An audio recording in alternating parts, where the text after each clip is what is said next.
This is the November 24th, 2014 meeting of the Administration and Public Works Committee.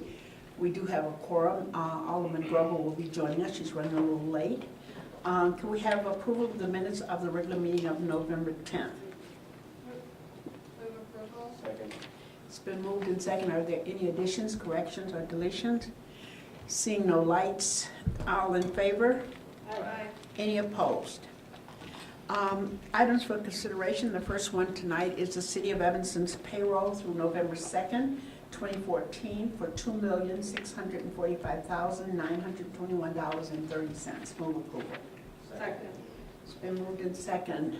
All in favor? Aye. Any opposed? Bills for November 25th through November 25th, 2014 in the amount of $2,878,029.39. Move approval. Is that second? Second. There was bills, questions. Did people get a chance to look at them? Alderman Rainey, are they? Yes, fine. Everything is fine? Okay. All in favor? Aye. Any opposed? Okay, Alderman Brathwaite.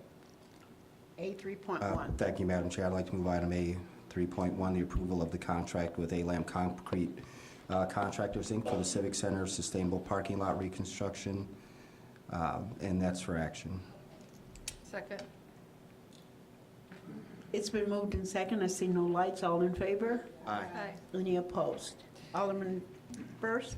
Ask you move A 3.2. Staff recommends City Council approval to purchase the outlined insurance policies at a total cost of $552,224, which will renew all insurance coverage for the city for fiscal year 2015.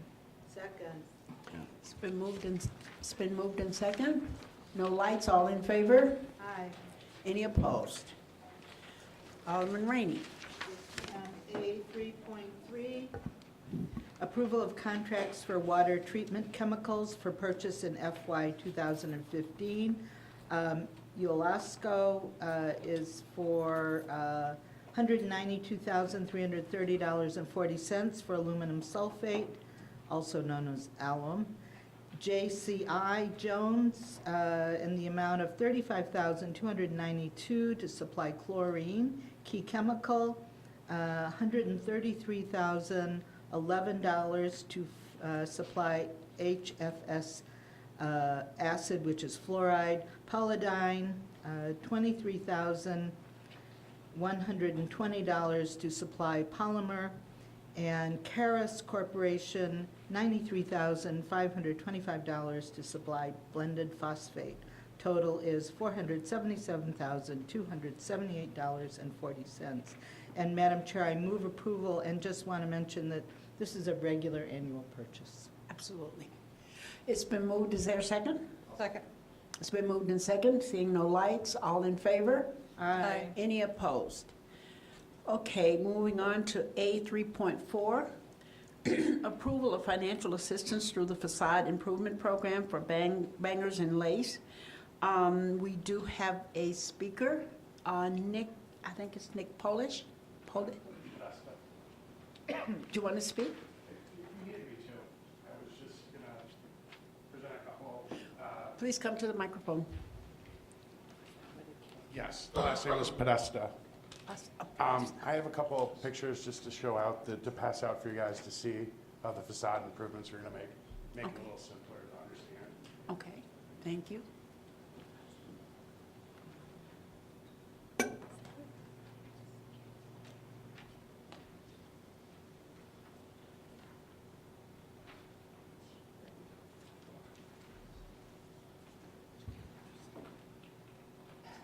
Yeah.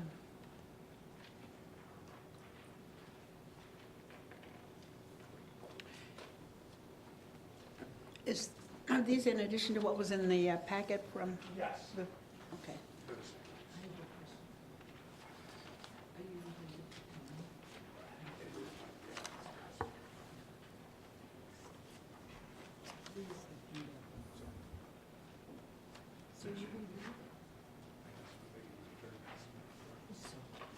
You can read it.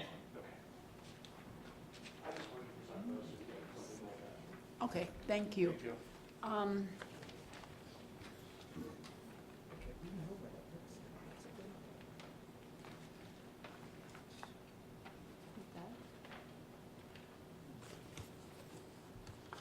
Okay, staff recommends approval of financial assistance for facade improvement project for Bangers and Lace, a new restaurant and tavern located at 810 Grove Street on a 50/50 cost-sharing basis in the amount not to exceed $10,500.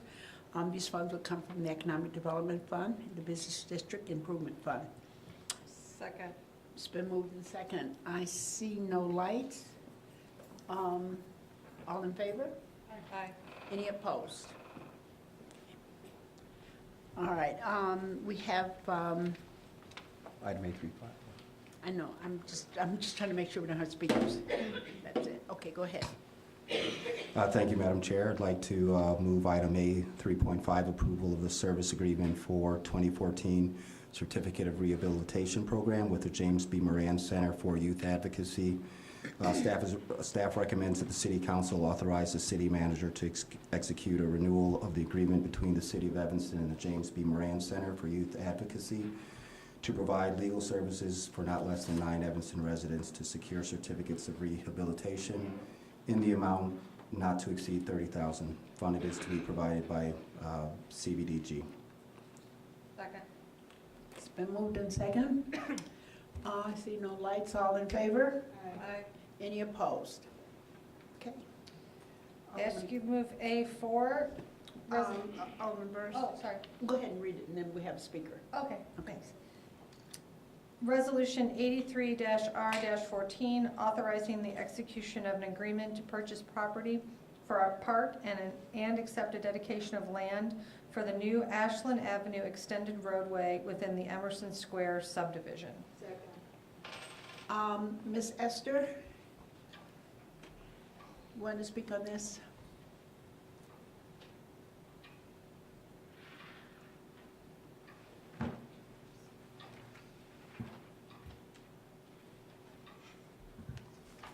Good evening. Yes, I do. My name is Betty Esther. I stay at 2031 Church Street.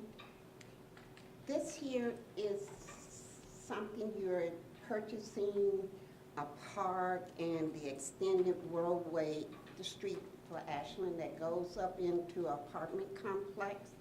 And the city would be responsible for this park and taking care of this street. Street is a cul-de-sac. It doesn't benefit the public at all. It's primary in an area that will only be used by the people in the apartment complex. I know this is part of the West Evanston Master Plan, but that plan is kind of on hold. Don't nobody know when and if it's going to be completed because the people on Church Street who are not moving is kind of keeping it at a standstill. You can do the part over there for where if you can purchase the Robinson lot and build there. But the goal of that plan was to extend the street through there all the way to Church Street, which is called to connect the community. So people could walk through the community. People already do that. But if you extending this here street to Ashland, it goes to a dead end. So no citizen that does not live in there would walk down there because he could not get to Ashland. Because there's a resident where people stays. To the side is a fence where there's a business and they have that fence locked in. So that person would come to Ashland, walk to Foster, to Jackson to go to Ashland, or walk to Dewey to Emerson and then go to Ashland. Why are we spending the precious taxpayer dollars to buy and take care of a road that is in a private development? I don't think we need to be doing that. And at the time, if and when the West Evanston plan falls into full tuition, that is the time we should look at buying that or park or at all. Because when we do buy this park, we lose a park that is open for the public to see, which is Gilbert Park. People pass by, see kids playing and everything. Here, kids, if you go in there, it's like a dead end and no one can see them. So I don't think we need to be doing this at this time. A later date maybe, if you going to extend it and can extend it, but not for now. It's a dead-end cul-de-sac in an apartment complex that is owned by a private individual. Thank you. Thank you, Ms. Esther. Alderman Rainey. I'm curious, I don't recall the details, but was there a requirement for a park in that area? I know there was a requirement for sidewalks and things like that. And there is I'm going to ask Ms. Flack if she'll come up maybe and explain it much better than I, but this is part of an overall plan, so Sarah, you want to? Good evening, Alderman Holmes and members of the committee. Sarah Flax, Housing and Grants Administrator. Yes, it is, the park is a requirement of the West Evanston Master Plan. This is a portion of it. It would be expanded and the street will be put through when phase 2 is implemented. And this was our agreement in the first phase of what could be completed with the this is the Bishop Freeman site that was acquired as the initial start of this whole project. Alderman Grover? Thank you, Madam Chair. First, my apologies for my tardiness. Kids home from college throw off the use of cars that I didn't anticipate. Ms. Flax, we exchanged an email today inquiring really, I think, about phase 2, which is when the street would come through between Emerson and Foster. And I can't tell you how many times I've run down Ashland thinking that I was going to run through to Emerson and just hit that dead end, and there's really no way to even walk through at that point. And I'm looking forward to when it all connects in a much better way. And silly me, I've done it more than once without thinking that it would have changed, yeah.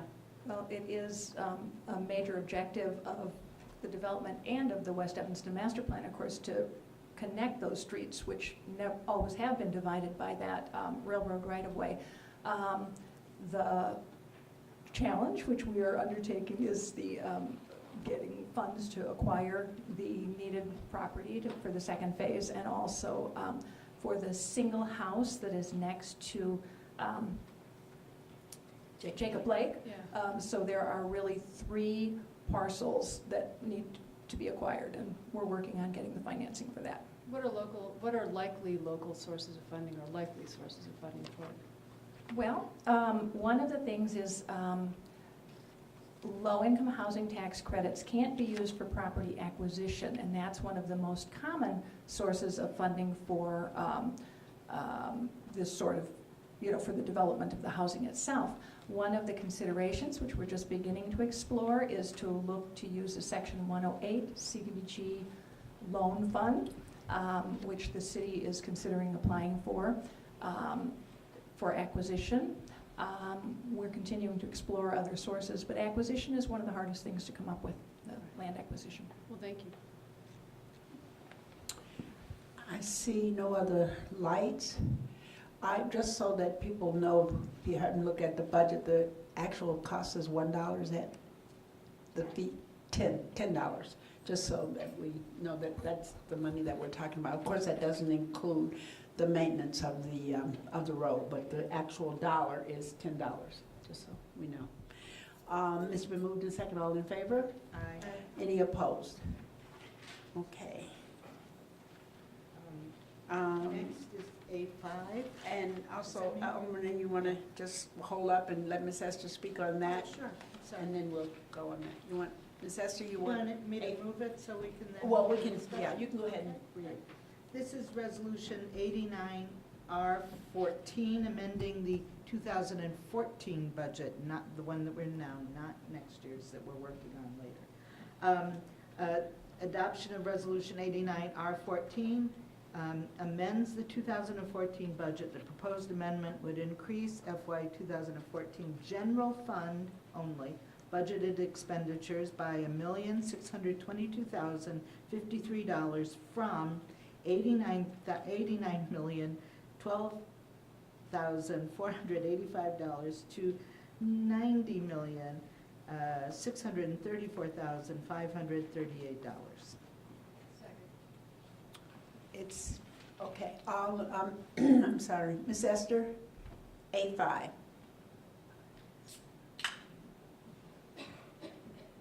what that is. I'll speak both for A5 and A6. I sent y'all a email around to all of you with questions about the amendment of the 2014 budget. One of the questions was, if you amended this budget from the 2014, why, and I would like to know why, the revenue that was brought over from the township that the city picked up, that is not recognized in this budget. Since you amended it, shouldn't you have shown how much money was brought over? That would have been, you know, something to see. We still don't know how much, what the dollar amount is. So for that, we need to see.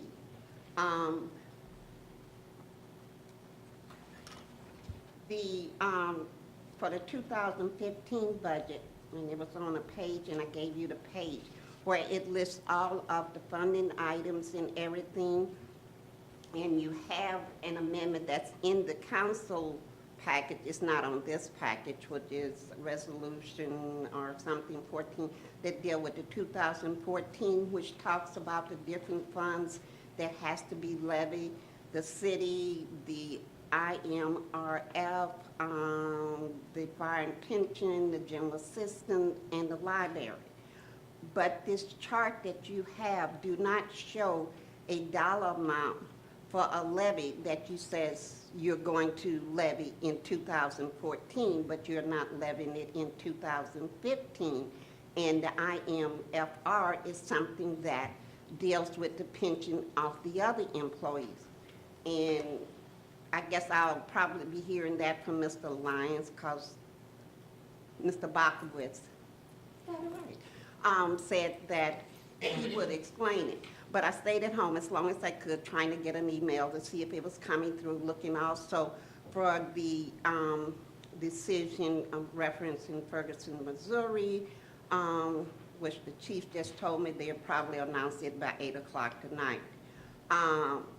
So unless you have the answers to my question that I sent you in the email, I would like to hear from Mr. Lyons, either now or at the city council meeting, whichever. Okay, I know that the city manager did respond to your email. I think we all received copies of that email, and he did reference to Mr. Lyons. Right, but I haven't got any. Okay, well, Mr. Lyons is coming right now to give you some kind of response.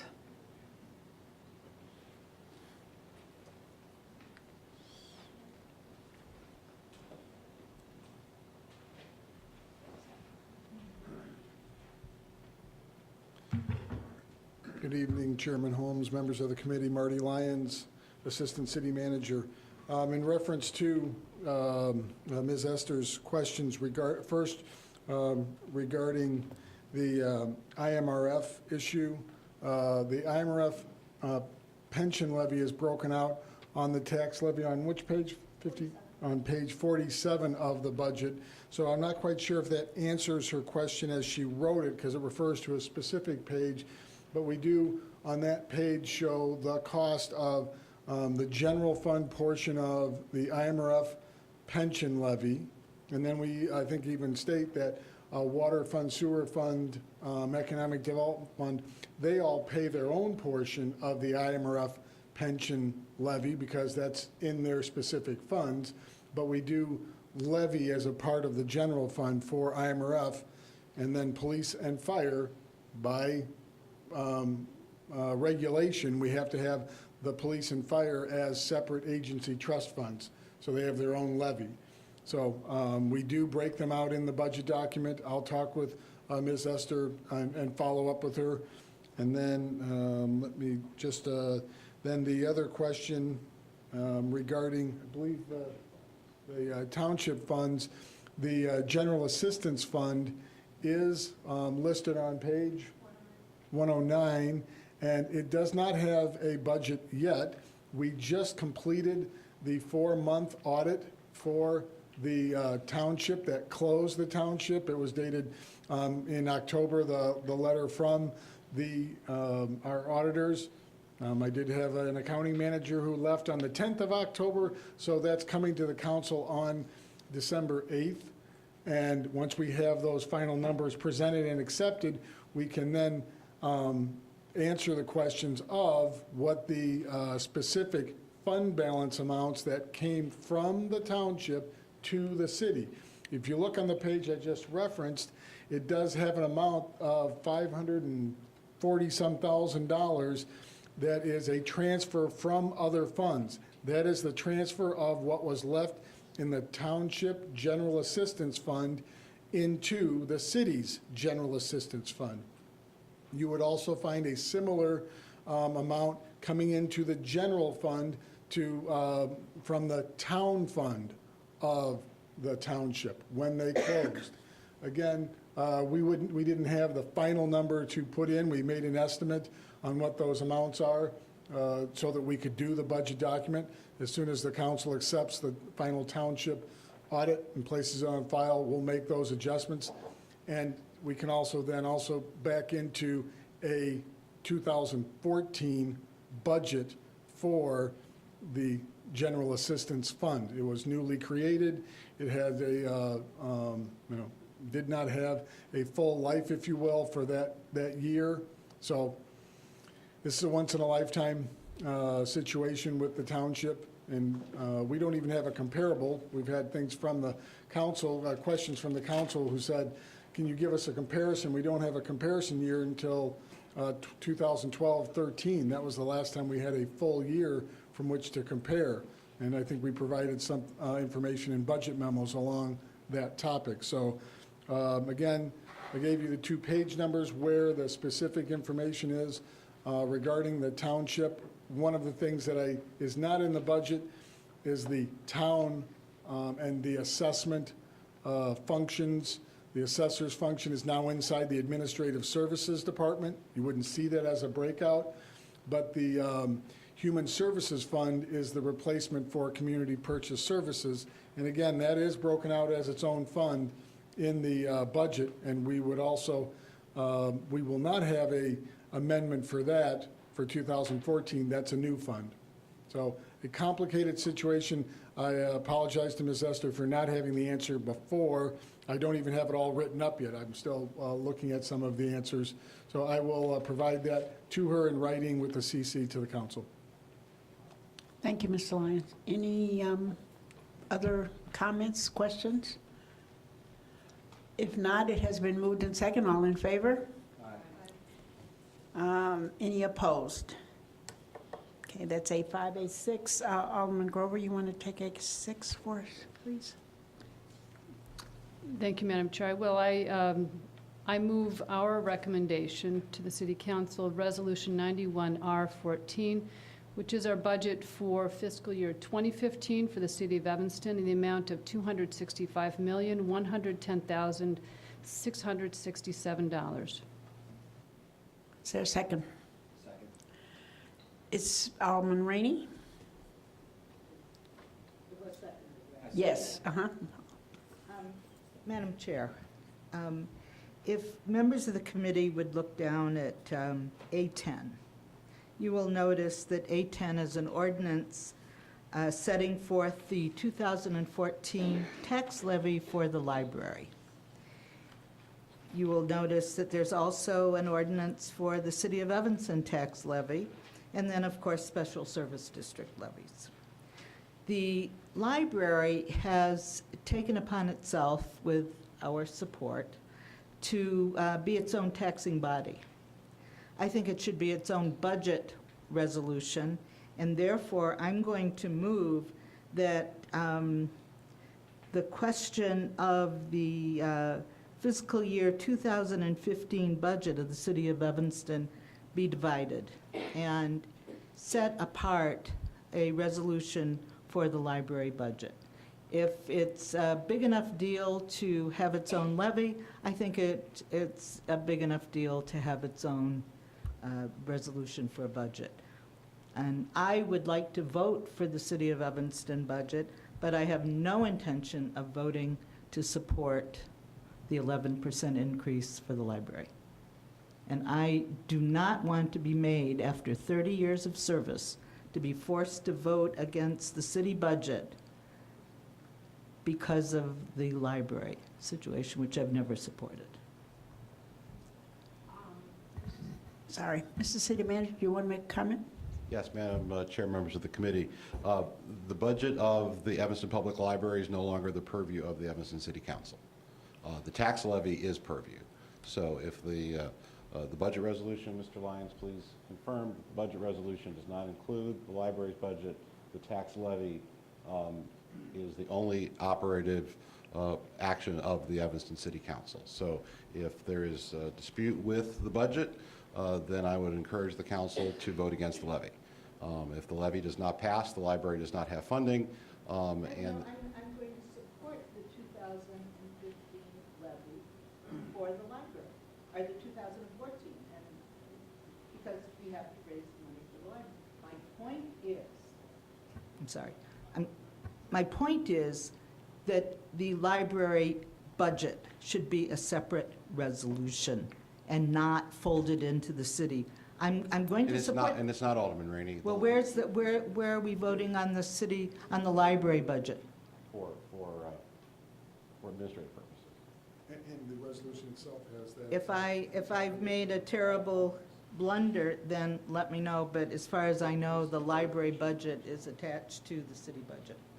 Madam Chair, members of the committee, the council, again, has no authority on the library budget. It is included in the resolution for consolidation purposes. If you'd like it removed, I would. We will, perhaps if you could move this to council, we can prepare another document in the next hour or so, half an hour or so, so that it is not there. It will change the dollar amount. The council's action on the budget for the library is not required, so we'll just take it out of the ordinances. Mr. City Manager and members of the committee and the council and the general public, there is no way other than, and I'm trying to defend my position, there's no way to vote against the 11% increase in the library fund without voting against the city budget, without voting for the police, the fire, community development, et cetera, economic development, and I don't want to do that. So that's why I'm asking. Very well. And again, we've included it for consolidation purposes. We can exclude it for the same reason, and then that will not be part of the action. The council has no authority in approving the library budget, so we'll take it out, and we'll have a new document for you in time for the full council. Alderman Grover. So the library's budget was included as part of our general budget, mostly for informational purposes, so that we could understand the reasoning behind the levy. If there's no reason for us to be involved in having anything to say about the library's budget, then it doesn't really need to be included in our. Again, we did it for budget? administrative purposes in order to roll up all the funds and all of the budgets of the city of Evanston.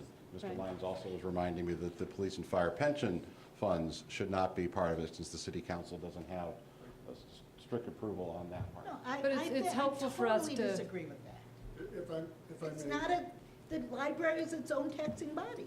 Those people sit there and they vote without being elected on the library budget. Pursuant to Illinois state law. Well, yeah.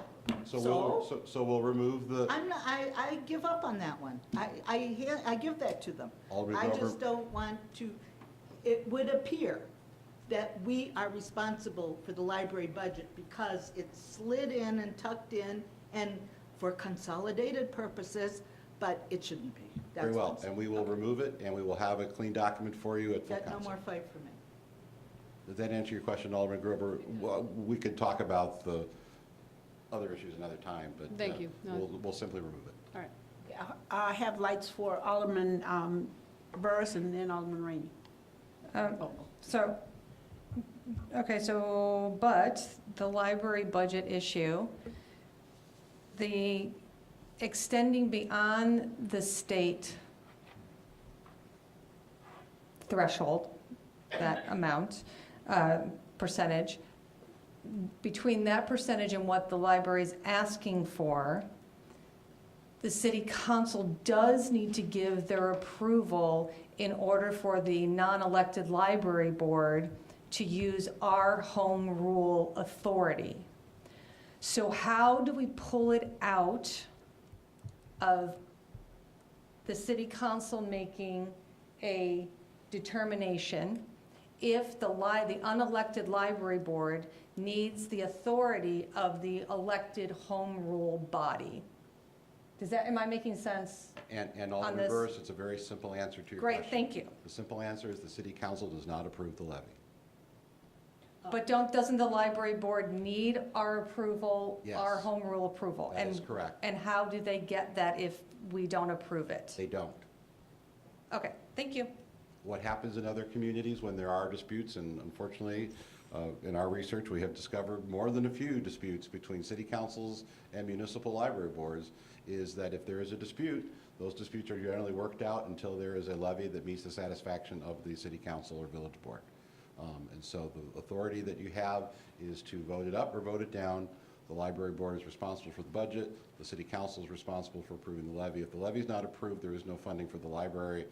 And what has happened in other jurisdictions is the library board normally then meets with members of a city council or village board and the mayor and a village manager and sorts it out, and usually then comes back with a levy that they believe will be approved by the city council. And Ms. Lyons, the director of the library, have I stated your understanding of practice in other communities correctly?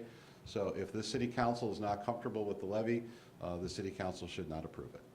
Thank you. Alderman Rainey? Okay, so there is a difference between the budget and the levy. Correct. The budget sets forth the expenditures and anticipated revenues. The levy actually goes to the people and takes the money from them to apply to that budget.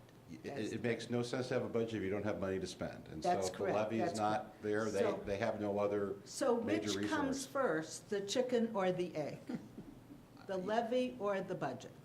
You're Again, asking us to approve the budget, but you're telling us the way to control the library board's exorbitant expenditures of 11% increase is to do it at the time of the levy. That's correct. And again, for administrative efficiency, we included the line of the budget in your resolution. This committee, which has jurisdiction, is saying that you object to that. We will re-prepare the document this evening and will not likely do it again unless we're directed to put it back in. But the city council has no authority to approve the budget. It has all the authority to approve the levy. So a budget generally means nothing if you don't have money in the bank. So really, I think the chicken is the levy. So just a simple order of the way they're listed, we could have just listed the levies first, right? I mean, Again, a budget is a budget. Yeah. It is a document that authorizes spending. I mean, just- But that's you need just a revenues, technicality. you need revenues in that. The city of Evanston receives revenues from all sorts of places. The Right. city council has control of some, but not of all. Again, I don't know that we've looked that carefully. I think largely it's because the levies are ordinances and the budget is by a resolution, so it Right. appears as it does on the agenda based on On our that. rules of procedure. right. Alderman Grover? Just to emphasize again, the library's budget has already been approved by the only entity that has the authority to do it. Under And Illinois that's state not law, us. that's Right, correct. Right, pursuant to state law. Thank you. Alderman Rainey? No, we discussed all of this before we had the facts in front of us. For example, a real budget or a real levy. So the city attorney Farrar sent us a memo upon request of me, and I know Alderman Burris, I'm not sure who else, requesting information about the ability of the council to control expenditures of the library beyond what the state statute allows. In other words, what increase or the total amount, or whatever the levy, is, whatever the statute is based on. And it seems to me that the time to express disapproval for the library going over the state statute limit is now.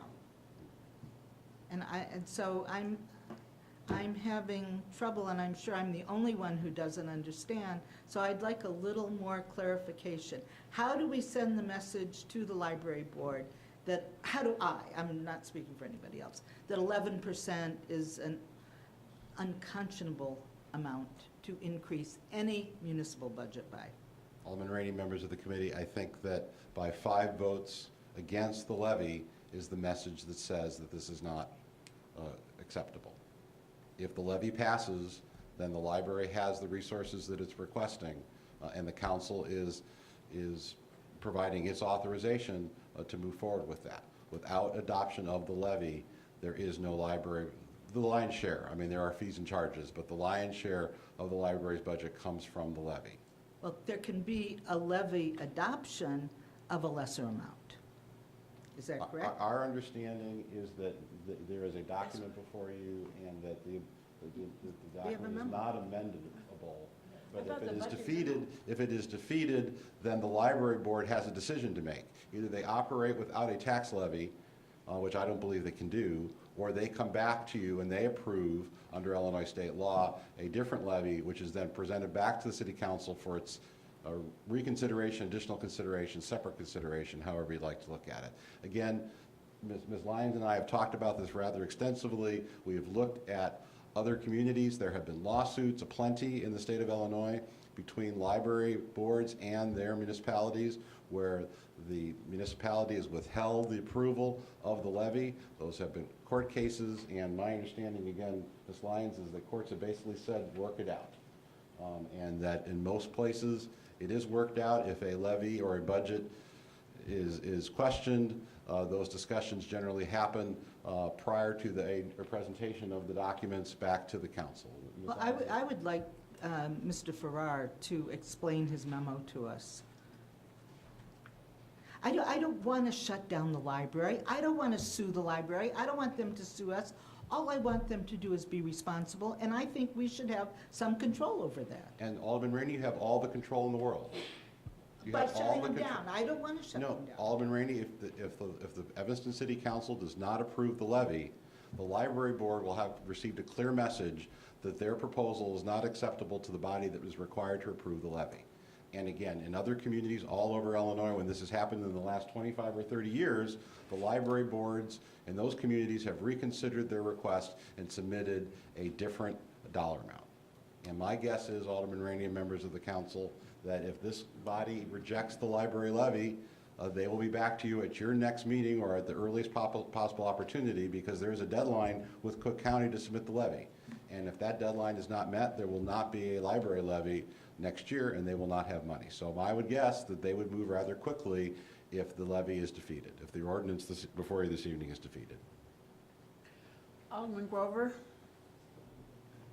Under pursuant to state law, the time to make known intentions to change or submit amendments to a proposed budget for the library would have been at one of the 5 public meetings, by my reckoning, 5 public meetings that occurred in August and September in public places that were publicly noticed, at which the Library Board of Trustees considered, weighed, debated the proposed budget, its proposed budget for 2015. So there was ample opportunity for the public to be heard on the library's proposed budget this year.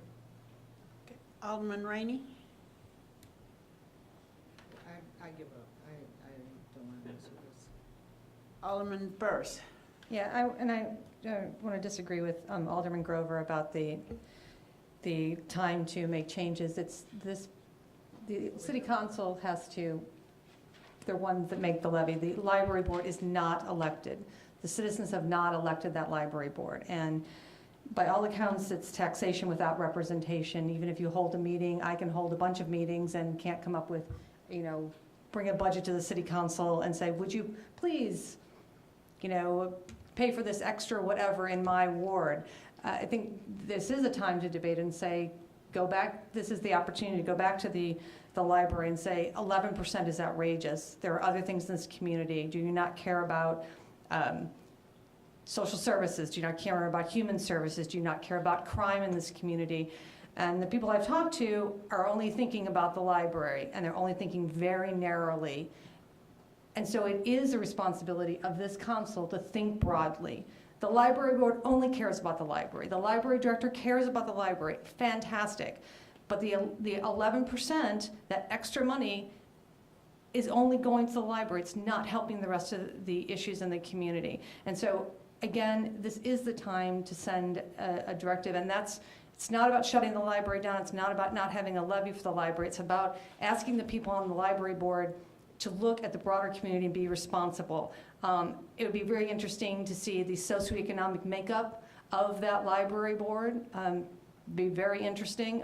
Do they understand how important it is in this community that people have trouble paying their property taxes? Clearly, I don't think they do. Are they coming to the mental health board meetings? Are they coming to community development block grant meetings? Are they coming to economic development? Are they coming to the human services meetings to see what's really going on in this community? I haven't seen them there. So they don't understand how important it is to look at the community in a holistic manner. And that's, I think, where the frustration comes for people that sit on CDBG and on human services and really get the emails from people that are in need in this community. The library board doesn't see it, and they don't understand the impact of how much they're hurting people. Alderman Grover. I think actually in the last couple of years, it's been extraordinary the way in which we've witnessed our library reach out in the community and be involved in much more than just the provision of books to students. The library is responding overall in its budget to what it sees and perceives as increased community demand, not only for the products that it offers, but also the services that it does. And its reach has been both broad and deep in the last couple of years. The library is following the law in how it reviews and allocates its budget, how it hires, and a good portion of the funds that it's requesting an increase for this year are to accommodate part-time employees to whom the library is obligated under the Affordable Care Act for, I believe, healthcare premiums, as well as to make some much-needed maintenance improvements to the library, which by now I think is over 20 years old. It predates me in Evanston, our main library. So these are things that any responsible entity would do, is to take care of its infrastructure and to make sure that it is providing as it has to pursuant to law for its employees. I really regret that for some reason in Evanston, the library is still getting caught up in the kind of really negative politics that I think a lot of people perceive as being unnecessary. We're talking about library services, and we're really talking about bringing our library up to snuff for our community and compared to those communities around us. It's embarrassing how little Evanston spends on its library services, either per capita or the amount that we contribute individually to our library. And we are, by any measure, not even near the top, we are near the bottom of the barrel on both of those two measures. And I think we're playing right now, starting to play a little bit of catch up from years and years of our library being embroiled in a really difficult political process. And I don't know what it's just it's a tough legacy that our library is up against every year.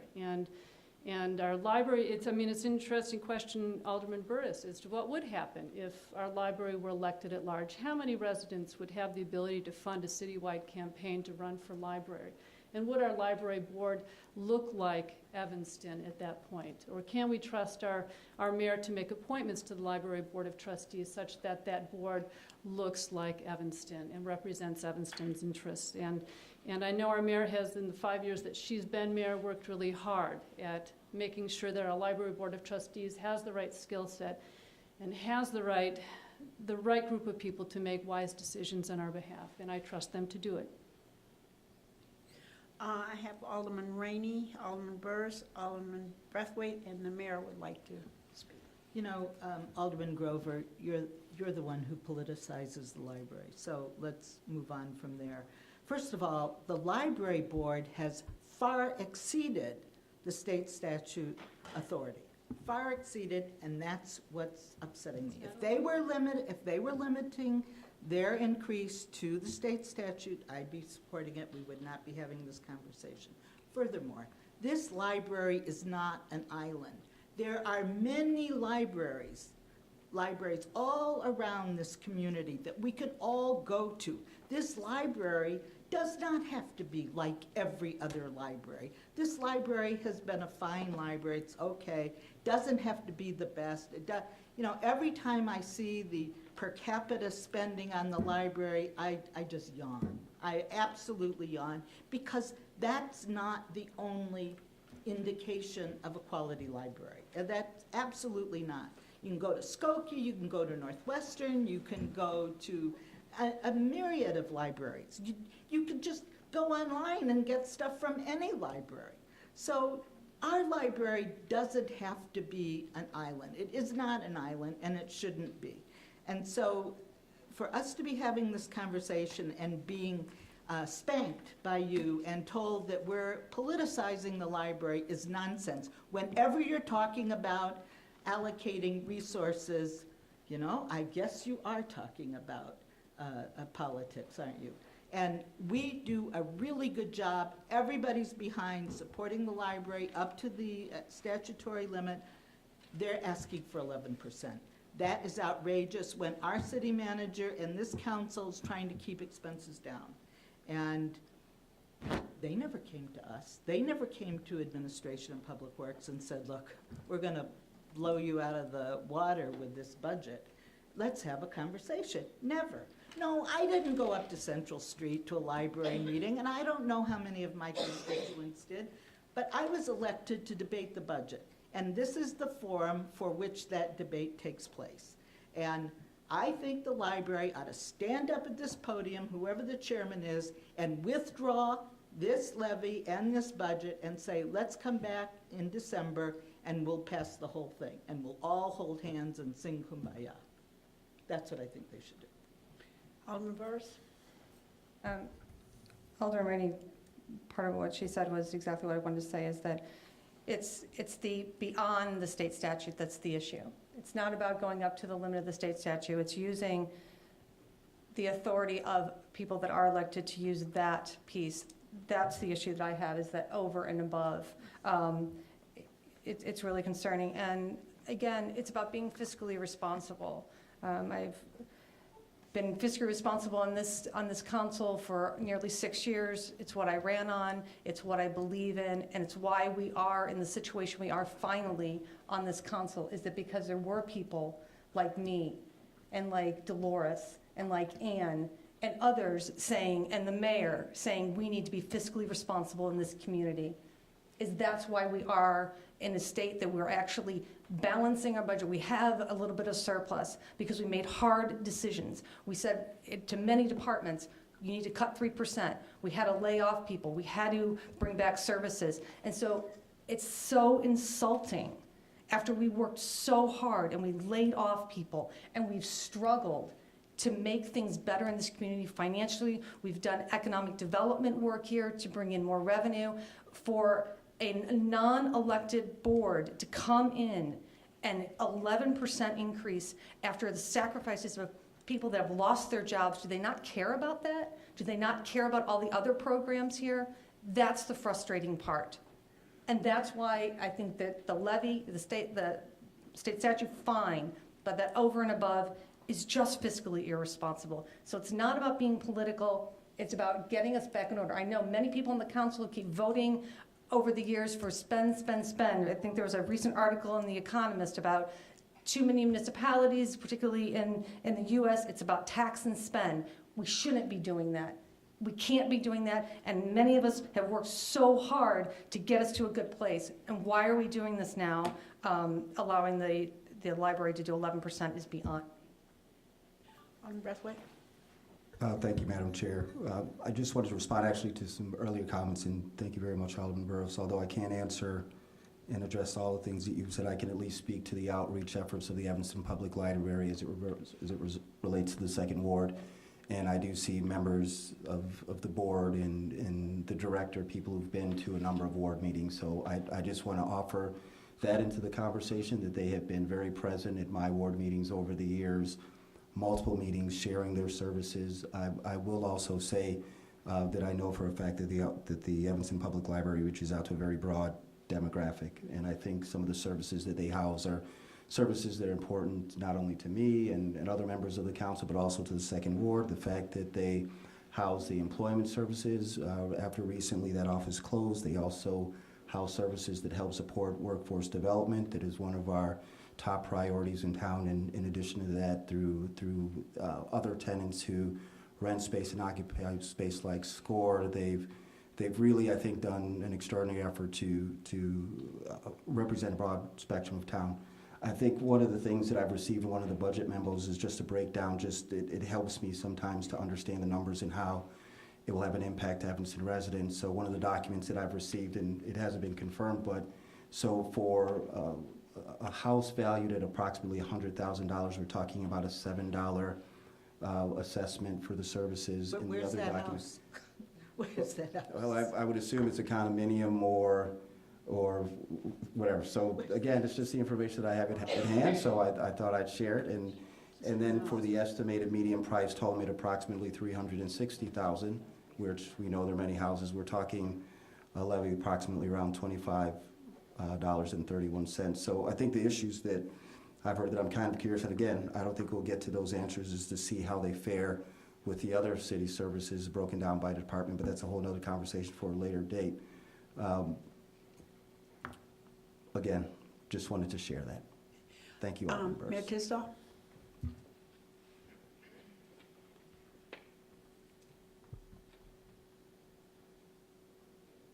Alderman Burris, I don't know if this will help, but you were concerned about the composition of the library board.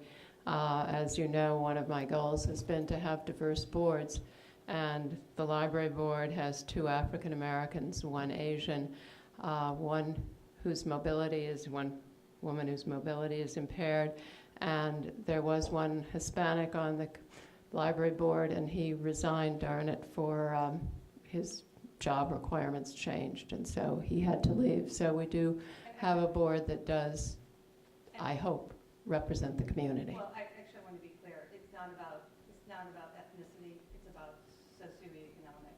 And I think that's a vast difference between that. That's what I'm saying is people that can't afford and understand what it is to not be able to afford and are on that brink or have trouble paying their taxes. That's who we hear from. At least I hear from, and maybe others do. I don't know. So that's what's like, not about color. All right, but I do believe it is a diverse board that understands this community, and that's what I've tried very hard to create. Thank you, Mayor. Alderman Rainey and then Burris. I wanted to address Peter's comment about it's only $4 or whatever per $300,000 house. I remember when I bought my house 27 years ago, the taxes were like $3,000. And every year the city, we told people it's only $2 per $300,000 house.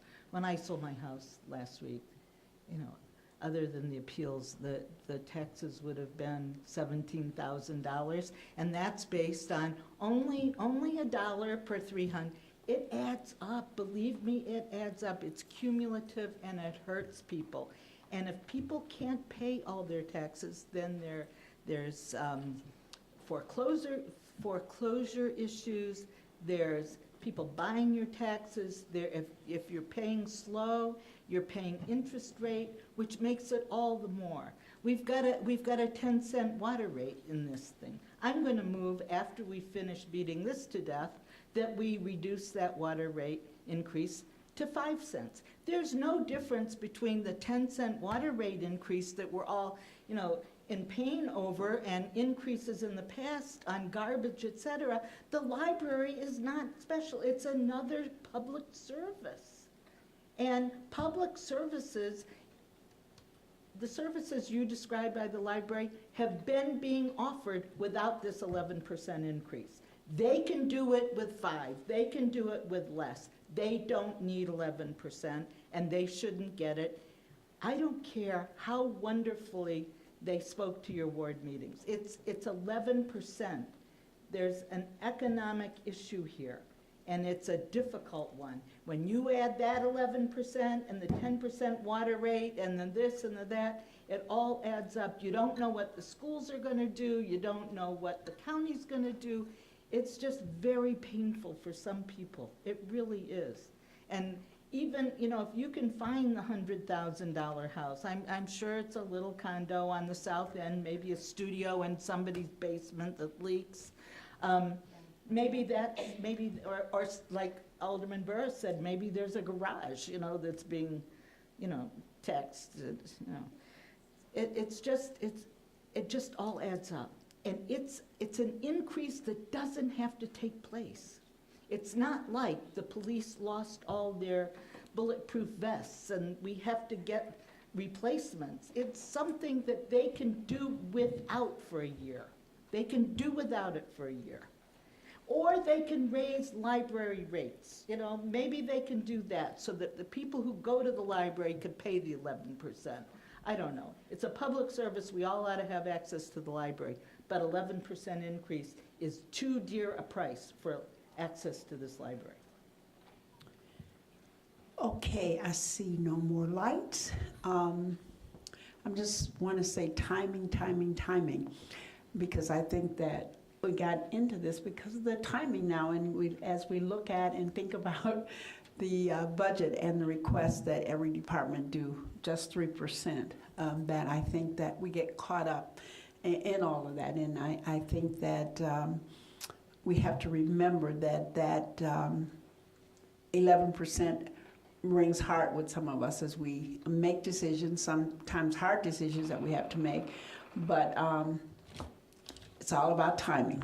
It really is all about timing. Alderman Rainey? Well, if you recall, way back when, I did made a request, a budget memo request to the city manager, asking the city manager if the library had not been a separate taxing body, would you have asked them to reduce their budget by 3%?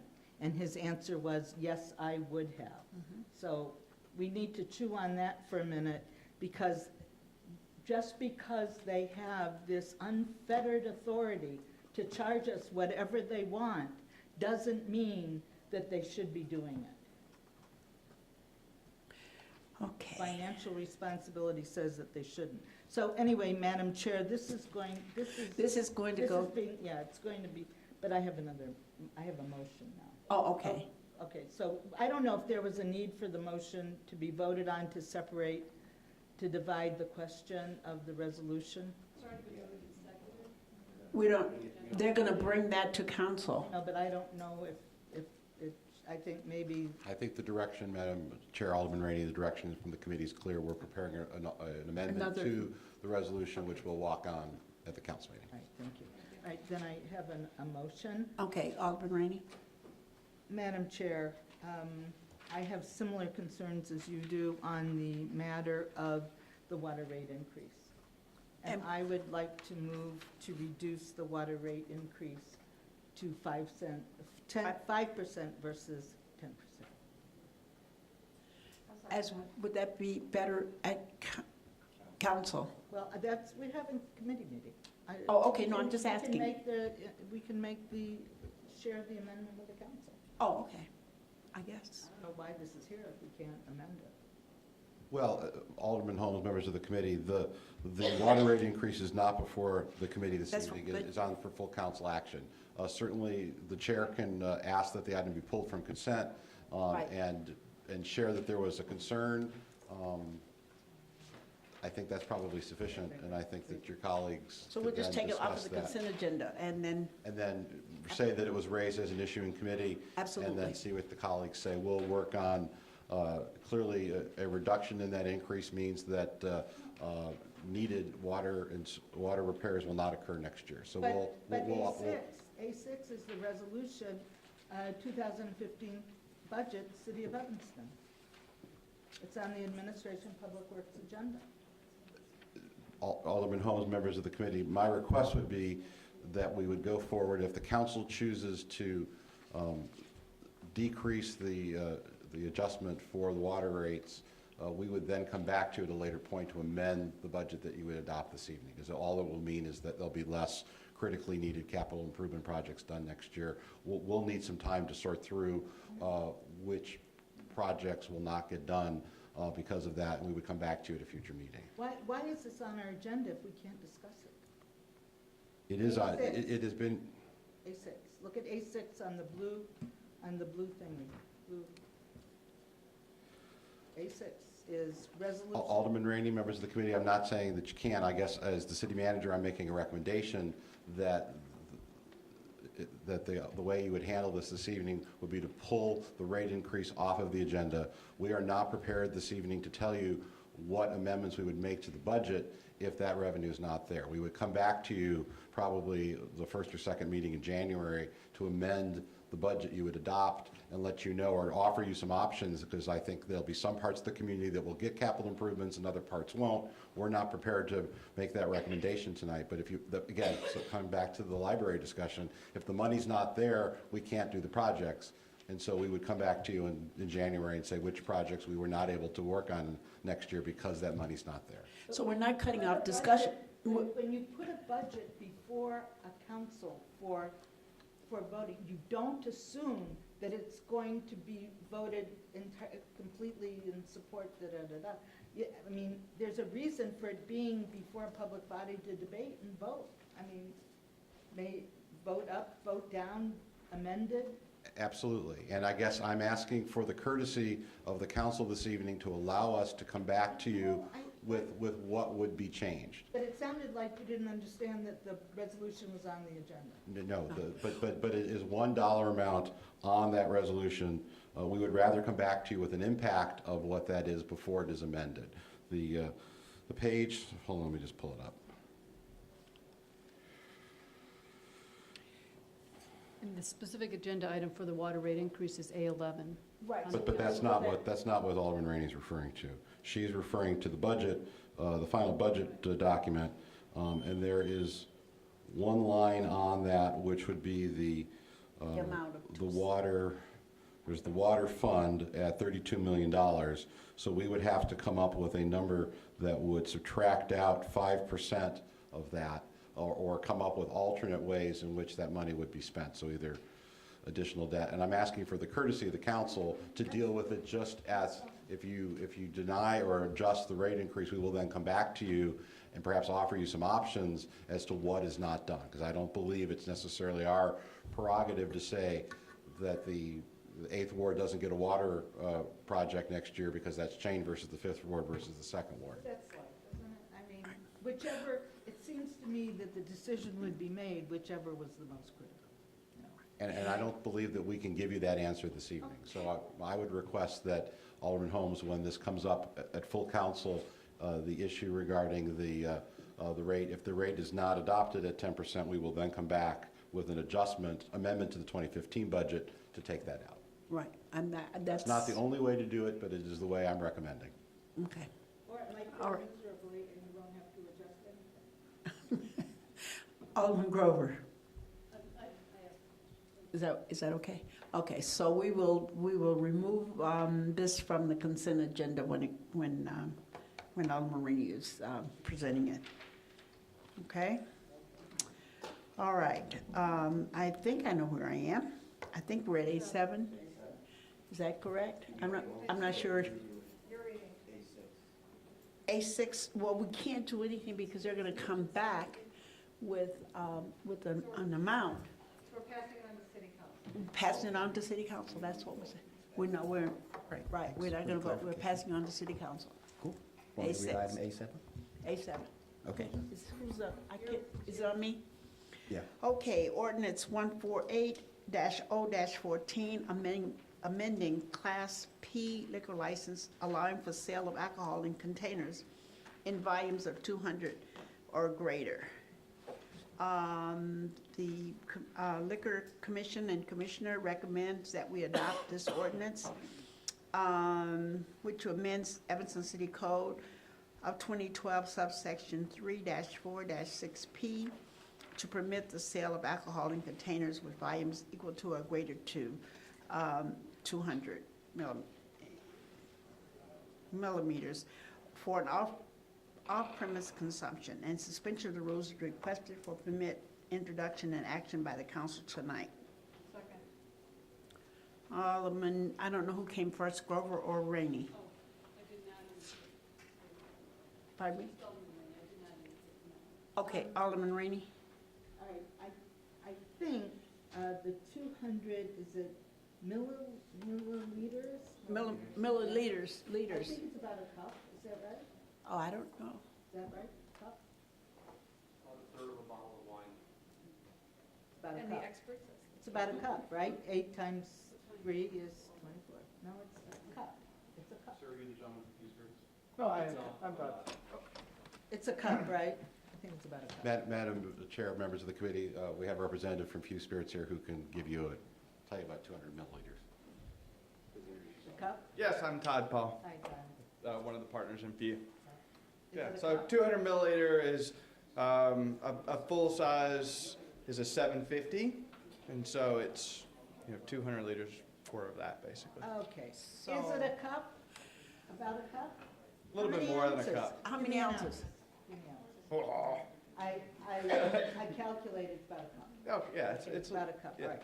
And this is only for distilleries. And the purpose, correct, is for like gift boxes and things, so you could do little sample stuff, all right? correct.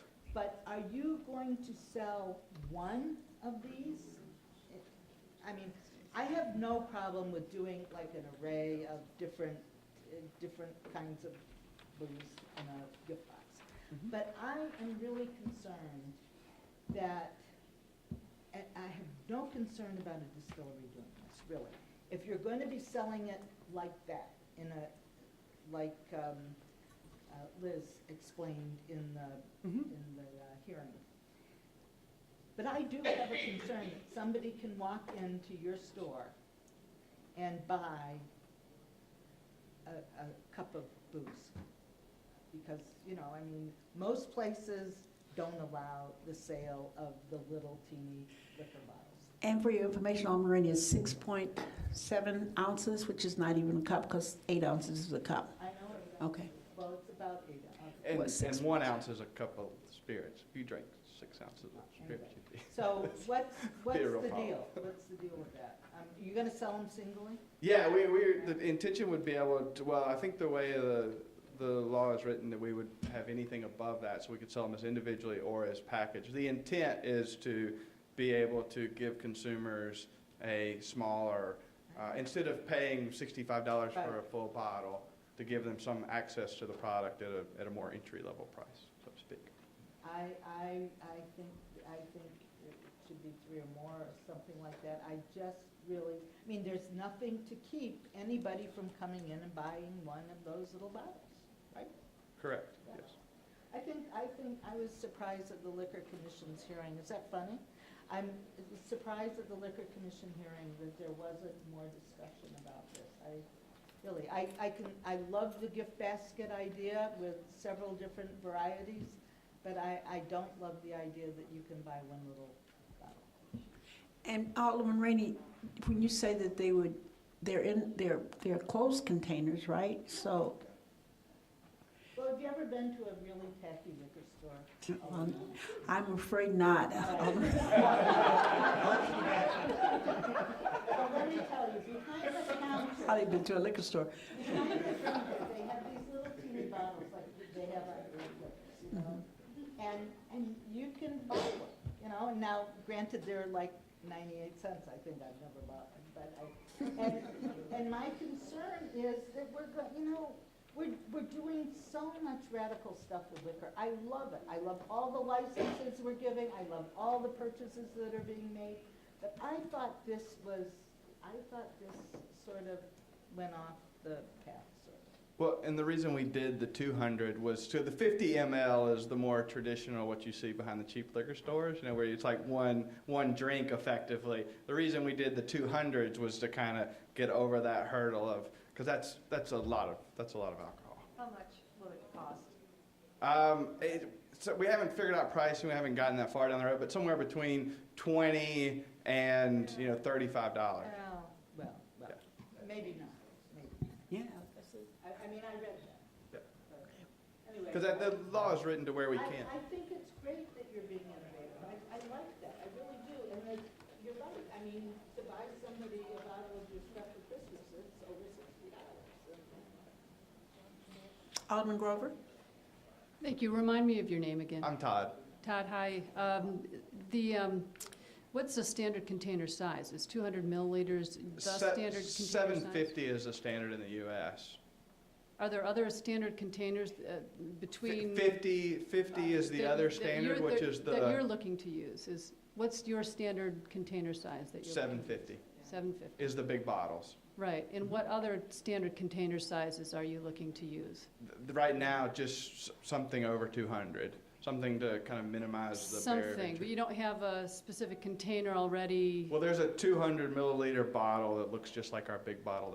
and that's why 200 is because Yeah. it's already manufactured. That is, you can just Yeah. very easily put a smaller label on the smaller bottle. correct. Madam Chair, members of the committee, do you have a bottle? I do not, no. Do you have one back at the place? I did. Okay. Madam Chair, members of the committee, we're going to ask the nice gentleman to bring a bottle to the council. Well, that sounds kind of funny. We're going to ask him to bring an empty bottle to the council meeting so you all can see. So, but if you wouldn't mind, I think it would help the rest of the council. And if you could confirm the price, because I think if it's a $20 or $30 price and you see the size, so if you could bring the size in the next hour or so when it comes before the full council, Madam Chair. Yeah. But I think it makes a Alderman Rainey, difference. I think seeing the bottle. No, no, Alderman Rainey. I think though, hearing that it's gonna cost $20 and more makes you think that nobody's just gonna walk in the store and buy one and drink it there. I just think that that's the difference. I'm not a drinker, but I could figure that much out. I don't think you just do that, so. So if it's possible to get a bottle in the next half an hour, 45 minutes, and we'll have that for the full council, Madam Chair. All right, so then we wanna move this right on to council as well, so we won't do a vote here. Yes, all right. Okay, so. Yes, okay, yes, please.